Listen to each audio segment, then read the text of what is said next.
Hello students, मैं Prince Kumar. स्वागत है आप सभी को फिर से एक न्यू सेशन में। आज का क्लास जीडी कांस्टेबल एग्जाम के लिए जीके का सेशन होने वाला है। जीके का हर एक प्रश्न आप सभी के लिए सिलेक्टेड एंड इम्पोर्टेंट एग्जाम की फेस आधार पर लिया गया है, जो कि सभी प्रश्न आप सभी को एग्जाम में 100% हेल्पफुल साबित होने वाला है। आप लोग हर एक प्रश्न को 100% फोकस करना आप सभी के लिए हर एक प्रश्न 2 नंबर दिलाने की क्षमता रखता है। तो चलिए शुरू करते हैं। पहला प्रश्न का रहा है, किस मुगल शासक के आदेश पर सिख के 5वें गुरु अर्जुन देव को मरवा दिया गया था? तो कौन सा मुगल शासक जो कि आदेश दिया था कि सिख के 5वें गुरु अर्जुन देव को मरवा दिया था?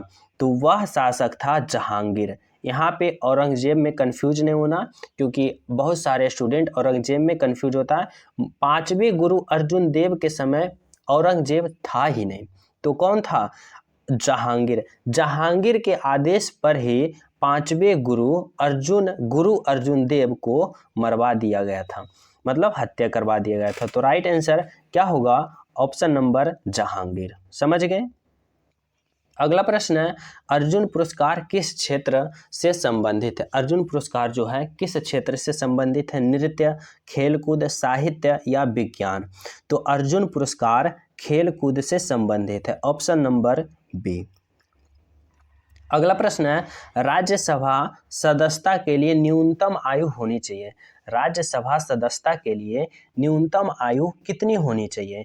तो इसके लिए आप सभी को न्यूनतम आयु 30 वर्ष होनी चाहिए। अगर राज्यसभा का कोई सदस्यता लेता है तो न्यूनतम आयु 30 वर्ष होनी चाहिए। ऑप्शन नंबर 30 वर्ष इज द राइट आंसर।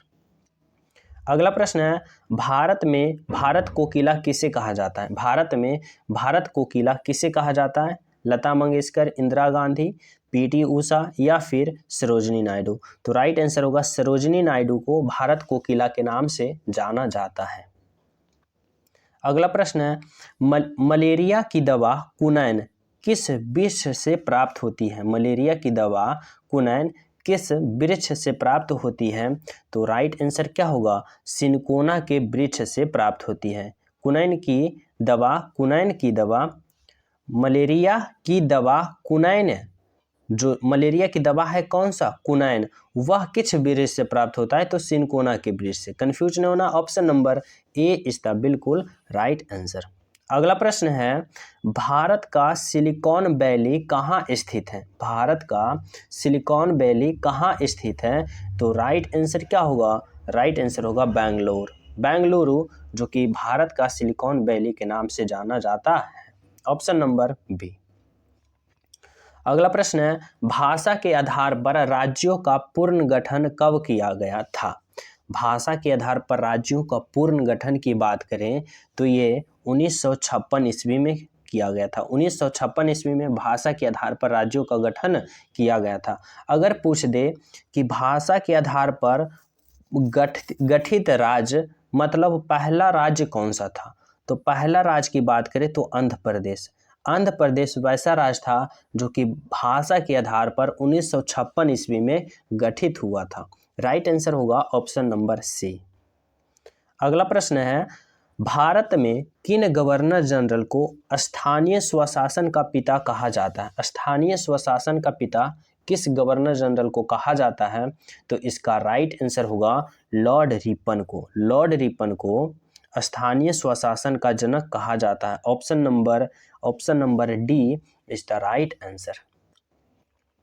अगला प्रश्न है, व्हेन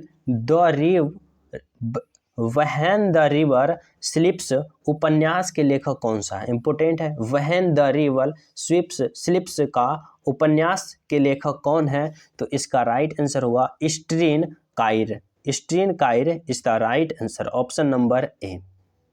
अगला प्रश्न है, प्रत्येक वर्ष कितने नोबेल पुरस्कार दिया जाता है? प्रत्येक वर्ष कितने नोबेल पुरस्कार दिया जाता है? तो ये 6 नोबेल पुरस्कार दिया जाता है, मतलब 6 क्षेत्र में दिया जाता है। नोबेल पुरस्कार की शुरुआत की बात करें तो यह 1901 ईस्वी से नोबेल पुरस्कार की शुरुआत हुआ था, जो कि 6 क्षेत्रों में दिया जाता है। Option number 6। अगला प्रश्न है, हवा में निम्नलिखित में से कौन सी गैस प्रधान रूप में विद्यमान होती है, मतलब हवा में सबसे ज़्यादा कौन सा गैस होता है? तो राइट आंसर होगा नाइट्रोजन गैस। नाइट्रोजन गैस की बात करें तो ये 78% वायुमंडल में पाई जाती है। ऑक्सीजन की बात करें तो ये 21% वायुमंडल में पाई जाती है और बाकी अन्य गैस 1% पाई जाती है। तो समझ गए, राइट आंसर होगा नाइट्रोजन। अगला प्रश्न है, राष्ट्रीय पुलिस अकादमी कहाँ स्थित है? राष्ट्रीय पुलिस अकादमी कहाँ स्थित है? तो राइट आंसर होगा हैदराबाद में। Hyderabad, option number D is the right answer. अगला प्रश्न है, स्टैचू ऑफ यूनिटी किस राज्य में स्थित है? स्टैचू ऑफ यूनिटी किस राज्य में स्थित है? तो यह गुजरात राज्य में स्थित है। कहाँ? गुजरात राज्य में स्थित है स्टैचू ऑफ यूनिटी, जो कि सरदार, किनका मूर्ति लगा हुआ है यहाँ पे? तो यहाँ लगा है सरदार वल्लभ भाई पटेल। तो राइट आंसर क्या होगा? Option number A. अगला प्रश्न है, भारत और पाकिस्तान के बीच ताशकंद समझौता कब हुआ था? भारत और पाकिस्तान के बीच ताशकंद समझौता कब हुआ था, जो बताना है। तो राइट आंसर होगा 1966 ईस्वी। 1966 ईस्वी भारत और पाकिस्तान के बीच ताशकंद समझौता हुआ था। Option number B. अगला प्रश्न है, महात्मा गांधी को महात्मा की उपाधि किसने दिया? महात्मा गांधी को महात्मा की उपाधि किसने दिया? सरदार वल्लभ भाई पटेल, सुभाष चंद्र बोस, रविंद्रनाथ टैगोर या जवाहरलाल नेहरू?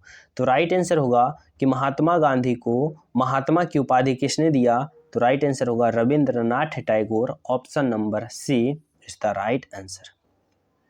अगला प्रश्न है, रविंद्रनाथ टैगोर को गुरुदेव किसने कहा था? गुरुदेव रविंद्रनाथ टैगोर को किसने कहा था? तो राइट आंसर होगा महात्मा गांधी जी ने कहे थे। Option number D is the right answer. जो न्यू स्टूडेंट हो तो चैनल सब्सक्राइब कर लेना, क्योंकि आप सभी के पास ऐसा इंपॉर्टेंट क्वेश्चन है, सेलेक्टेड प्रश्न का सीरीज पहुंचना अति आवश्यक हो जाता है, जो कि आप सभी के एग्जाम में ज़्यादा से ज़्यादा हेल्पफुल साबित होगा और अच्छे नंबर से पास करवाएगा। तो चैनल सब्सक्राइब कर लें, बेल आइकन दबा दें। अगला प्रश्न है, निम्नलिखित में से किसकी कमी से जीरोप्लेथेलीमिया रोग होता है? जीरोप्लेथेमिया रोग किसके कमी से होता है? तो ये विटामिन ए की कमी से होता है। क्या विटामिन ए की कमी होगा तो ये जीरोप्लेथेमिया रोग होता है। Option number vitamin A. अगला प्रश्न है, निम्नलिखित में से कौन पाचन तंत्र का हिस्सा नहीं है? पाचन तंत्र के हिस्सा की बात करें, कौन सा नहीं है? छोटी आंत पाचन तंत्र का हिस्सा है, ग्रसनी पाचन तंत्र की हिस्सा है और रेक्टम पाचन तंत्र की हिस्सा है, लेकिन प्लीहा पाचन तंत्र का हिस्सा नहीं है। ऑप्शन नंबर प्लीहा। अगला प्रश्न है 19 नंबर का, भारत में स्थित केंद्रीय औषधि अनुसंधान संस्था का? भारत में स्थित केंद्रीय औषधि अनुसंधान संस्था की बात करें तो यह कहाँ स्थित है? तो यह लखनऊ में स्थित है। Option number C Lucknow is the right answer. अगला प्रश्न है, शांति स्वरूप भटनागर पुरस्कार किससे संबंधित है? शांति स्वरूप भटनागर पुरस्कार किससे संबंधित है? तो यह विज्ञान क्षेत्र से संबंधित है। किस क्षेत्र से संबंधित है? तो विज्ञान क्षेत्र से संबंधित है। कौन सा? शांति स्वरूप भटनागर पुरस्कार। ऑप्शन नंबर विज्ञान इज द राइट आंसर। अगला प्रश्न है, क्राई टू पीकॉक के लेखक कौन है? तो क्राई टू पीकॉक के लेखक कौन है? राइट आंसर होगा Anita Desai. Option number Anita Desai is the right answer. अगला प्रश्न है, बास्केटबॉल में कितने खिलाड़ी होते हैं? बास्केटबॉल में कितने खिलाड़ी होते हैं? 9, 5, 7 या फिर 11? तो बास्केटबॉल में कितने खिलाड़ी होते हैं? राइट आंसर होगा 5 खिलाड़ी होते हैं। Option number B.